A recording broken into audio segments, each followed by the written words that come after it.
Вже говорили про ексклюзиви від Великого М, говорили про AAA проекти на свічі, а тепер прийшов час до справжньої величі. Це індюшатір. Я зібрав в цьому відео саме ті проекти, в які варто пограти, в які я грав. І один з цих проєктів забрав мої симпатії на 100%. Почнемо з першої гри, це Dave the Diver.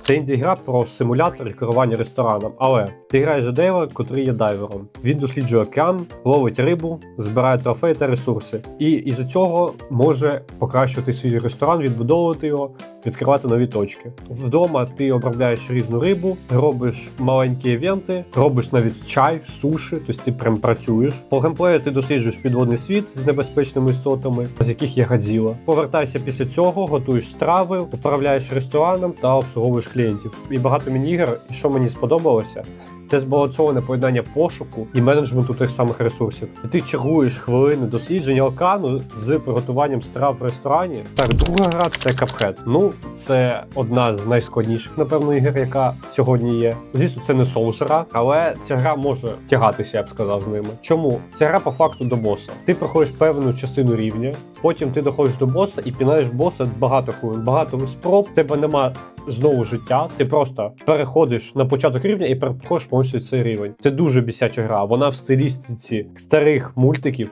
від Діснея 30-х років, що мені дуже сильно подобається ця анімація. І зав'язка в тому, що ти був в казино і програв борг дьяволу. Тепер тобі потрібно відіграватися, а грошей немає. Тобі потрібно знаходити всіх оцих босів і вибивати з них душу. Кому ця гра не варта, хто боїться сутички з складними босами, бо вони реально складні, їх потрібно завчити усіх, і у кожного своє. Але плюси є, можна грати в кооперативі і парірування. Оце складна річ, але в грі без неї не обійтися. Далі не менш складніша гра списку. Це Hollow Knight Silksong. Це Metroidvania. Я не дуже таке люблю, але гра мені сподобалася. І також платформи з босами, в яких дуже мало скам'як, де можна зберігати прогрес. Це сіквел першої частини Hollow Knight. Чітко рухатися, контролювати кожну річ на рівні. Також битися з босами. Ти можеш навіть робити свій дім в цій грі. Велика карта і заняття в грі є 100% чим. Не пам'ятаю, скільки точно по часу. Базова гра зайняла 20 годин. Я думаю, більше 50 можна набити, якщо прям все зачистити. Музика, що там за музика, графіка, це просто космос, тому в цю гру теж варто пограти.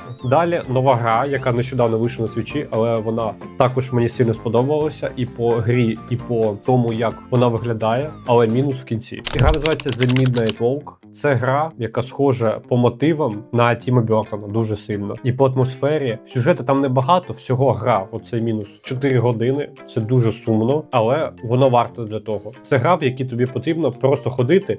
Ти виповняєш, звісно, якісь активності, але побільше ти просто ходиш. І відчуття від цього світу – це прям інше. Це прям те, чого варто відчути в іграх. І я б сказав, що цю гру потрібно спробувати на свічі. Я, звісно, порадив би чекати по знижкам, але час 4 години – це сумно. Тому сподіваюся, що наступна частина, якщо вона вийде, буде побільше по часу. Далі Dispatch. Ти граєш за диспетчера і керуєш супергероями. Це по факту така інтерактивна історія. Ти колишній супергерой, але тепер після руйнування цього костюму починаєш працювати диспетчером для групи колишніх виходіїв, що хочуть стати на праведний путь. Ти вибираєш діалоги, які змінюють розвиток сюжету. В тебе є команда, за яку ти вибираєш, хто виповняє певну подію. Міні-ігри також є, як керування командою у сюжеті. Там цікавіше сюжет і подача. Воно відбувається як анімаційне шоу, воно виходило по одній серії на сезон, на свічі вже повністю все вийшло, тому можна пограти повністю весь сезон. Там є 8 епізодів, які там плюс-мінус по 50 хвилин, і реально сюжет змінюється по твоєму рішенню. Мені що сподобалось, що коли ти обираєш певну дію, і там тобі пише, там 42% обрали таку ж відповідь. І ти такий думаєш, цікаво. Хтось такий же, як я, обрав. Ще одна класна гра. Я думаю, люди мене зрозуміють. Це Teenagers Mutant Ninja Turtles Shredder's Revenge. Це бітемап. Аркадний бітемап. Про черепашок ніндзя, які борються зі своїми друзями проти Шреддера з його армією. Багато рівнів. На кожному з рівнів різні злодії, з якими цікаво боротися. Боси. Графіка і музика повертається от якраз в цей час, коли грав на аркадах. Я пам'ятаю, як ходив і грав в цих великих автоматах, це було дуже класно, я пам'ятаю ці часи, і зараз класно, що можна доторкнутися до такої гри. І мені сподобалося, що гра зроблена з любов'ю до черепашок ніндзя, до цього стилю використовують, але з сучасним художнім тоном. Далі Hades. Це роглайт гра, типу бойовий акшен такий в час Аїда. Ти граєш за сина Аїда, тобі потрібно втекти від підземного світу і дістатися поверхні. Ти розвиваєш історію та відносини з богами. Ти просто проходиш швидкі бої в підземках з різними ворогами та босами. босами. Після кожної смерті ти повертаєшся назад, але те, що ти здобув під час рівня, має ефект на наступні спроби. Ти зустрічаєш богів і богиню Лімпу, які надають тобі благословення, що змінить твою зброю та силу. Те, що ти повторюєш щодні, ти спроб починає тебе трішки підбільшувати, але ти вибираєшся і сюжет розкривається. Ну а це вже побачиш в самій грі. На фінал я залишив найцікавішу гру, яка забрала повністю мої симпатії, і це Mouse Spy for Hire. Це гра, що виходить 16 квітня, і це шутер від першої особи, схожий на Doom. Головного персонажа озвучує Трой Бейкер, що озвучив Джоела і Натана Дрейка в Uncharted. Історія в тому, що ти граєш за приватного детектива, тобі потрібно знаходитися в рілі, стилістиці Діснею, але мати ще нуарний стиль при цьому. Що це гумористичні, але в той же час жорстокі сцени дійсно. І атмосфера старого кіно, і я таке обожнюю. Ти використовуєш різні зброї, пістолети, або креативні карикатурні варіанти зброї.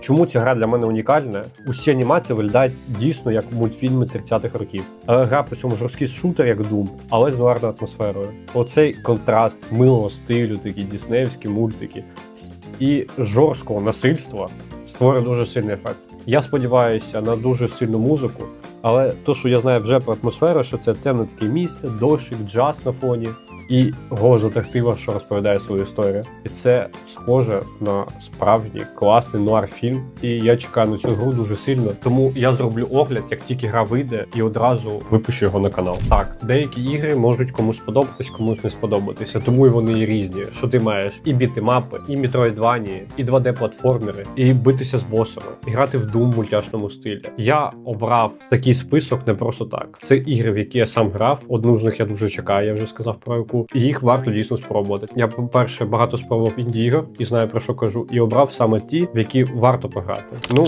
напиши в коментарях, які з ігор ти вже грав, або чекаєш, чи ти нову гру Mouse Spy for Hire, бо я саме не можу вже дочекатися. А дякую тобі за перегляд. Гарного тобі вечора, гарного тобі дня, ранку. Слава Україні!